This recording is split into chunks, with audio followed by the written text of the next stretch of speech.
So as a good practicing Christian, you wouldn't go to a seance. And it would probably be safe to say that you wouldn't play with a Ouija board, right? You don't dabble in magic and sorcery, but could it be possible that you do engage in these activities simply by being a passive observer? Are you participating in these forbidden practices by taking pleasure in them? Since the dawn of cinema, the Hollywood industry has been a spiritualism peddling machine. Today, it's so commonplace that most people don't even bat an eye. I'm sure there's a lot of well-meaning Christians who have seen their fair share of occult movies, despite them having questionably dark themes. Many of these films even go as far to reveal there's a great battle between light and darkness. Yet for a lot of sincere Christians, there seems to be a disconnect between what the Bible warns against and one's appetite for entertainment. Have you noticed the increase of supernatural elements in movies in recent years? It seems to be the main ingredient. By constant exposure, you become desensitized to it and therefore familiar with the dark spiritual underworld. Take, for example, the ever-increasing popular comic film series, The Avengers. It's a non-stop mix of supernatural power and sorcery that dazzle the senses. If you ask fans how they'll receive these box office giants, they'll respond with an overwhelming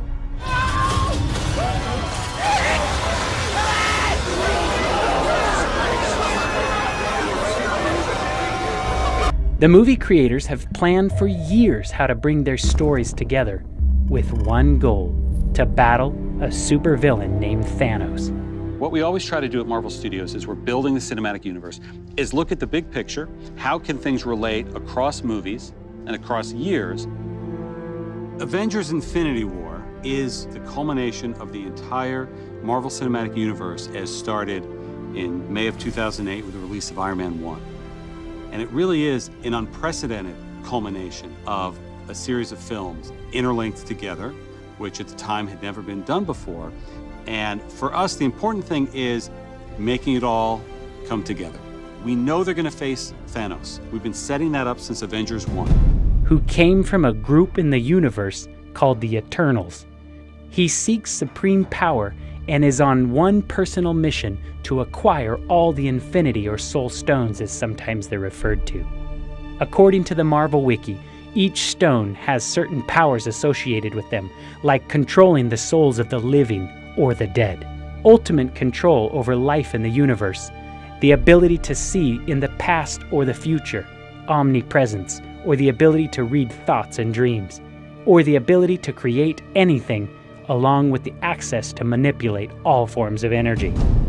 Do any of these powers sound familiar to you, in a biblical sense?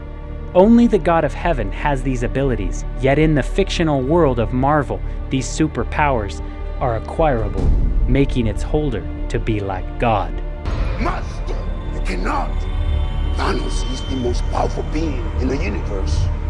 I also don't think it's by chance that this evil supreme being comes to Earth on a warship called the Sanctuary 2. There's just too many parallels here to be a mere coincidence. Since the beginning of time, man has been deceived to believe that through sorcery and magic, one could attain godlike abilities. God gave frequent warnings not to have anything to do with these dark arts. Leviticus 19:31 says, "Do not turn to mediums or seek out spiritists, for you will be defiled by them. I am the Lord your God." God is crystal clear. We are defiled by magic and sorcery. Deuteronomy 18:10-12 calls sorcery and witchcraft an abomination, which is the strongest verbiage God can use to illustrate his divine hatred for it. Superhero movies are notorious for these elements being incorporated into their storylines. One such movie that sucked a lot of Christians into its hype, despite its questionable content, was The Black Panther.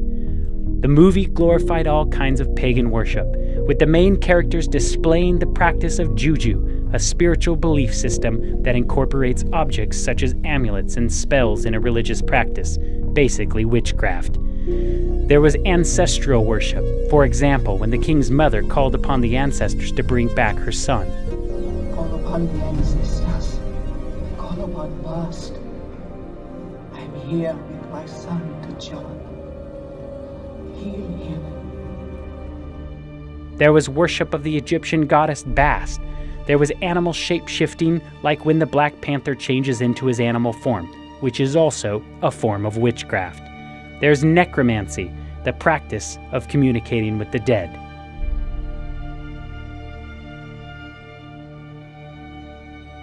In the days of ancient Israel, these practices were so despised they were worthy of death. The Bible has very strong language to warn against these practices. Leviticus 20 verse 6 says, And the soul that turneth after such as have familiar spirits, and after wizards, to go a-whoring after them, I will even set my face against that soul, and I will cut him off from among his people. No Christian wants to think that God would set his face against our souls. Those are pretty harsh consequences for engaging in such practices. My suggestion, you should stay far away from them. Don't support them with your money, your eyes, or your attention. So in the light of this, here are some upcoming movies that you should probably scratch off your must-see lists. A House with a Clock in Its Walls, produced by Steven Spielberg's production company called Amblin Entertainment, is nothing shy of satanic. It's interesting that it's based on the beloved children's classic written by John Bellairs and illustrated by Edward Gorey. It's quite a scary thought to think that this is children's material. The writer of the Harry Potter series, J.K. Rowling, is back at it again with her newest occult agenda in the children's film Fantastic Beasts and Where to Find Them, Part 2. Ironically, it's said of the main character, I know he's working under your orders. What do you have to say for yourself, Dumbledore? If you'd ever had the pleasure to teach him, you'd know Newt is not a great follower of orders. I know someone else who's the king of not following orders. I also find it interesting that in the trailer for the film, it asks the question, who will be able to stand against the darkness? Are they suggesting that the only way to do so is to use witchcraft and wizardry? Might want to mark this one off your list as well, because my Bible tells me in Ephesians 6:13 that the only way to stand against the darkness is to put on the full armor of God. And when that evil day comes, you may be able to stand your ground. The helmet represents salvation. Jesus is your salvation. The breastplate represents righteousness. Jesus is your righteousness. The belt represents truth. Jesus is the definition of truth. The shoes are the gospel of peace. Jesus is the Prince of Peace. The sword is the Word of God, and the whole book points to Jesus. That means the only way to stand against the darkness is to put on Jesus. Disney is one of the biggest peddlers of the occult. They have 6 films that will hit the box office this year. Out of these 6 films, all of them have elements of the occult. That's 100%. It's not family-friendly anymore, folks. The devil is preparing for his final deception, and spiritualism is preparing the way. The Bible gives clear instructions so that we will not be caught off guard and be deceived. Thanks, Satan. It's subtle, actually. Got it. The only way to withstand this delusion is to know the truth, and the truth is only found in the Bible. You must not only hear what it says, but you must become a doer of the word. If it warns you against engaging in spiritualism, then it would be wise to heed its advice. 2 Thessalonians chapter 2, verse 9 says, Even him whose coming is after the working of Satan with all power and signs and lying wonders, and with all deceivableness and unrighteousness in them that perish, because they received not the love of the truth, that they might be saved. And for this cause God shall send them a strong delusion, that they should believe a lie, that they all might be damned who believed not the truth, but had pleasure in unrighteousness. Movies are powerful. They influence the viewer and leave a lasting impression upon the mind. 1 Timothy 4 describes a group of people that once had the faith but left it because of seducing spirits. Don't fall prey to Satan's devices. If it has spiritualism or the occult in the films, don't watch them. The world is getting darker, and it's only by the true light, which is Jesus, not the occult, will guide us through these trying times. I leave you with this thought from the Apostle John. John 3:19 says, "And this is condemnation, that light has come into the world, and men love darkness rather than light, because their deeds were evil."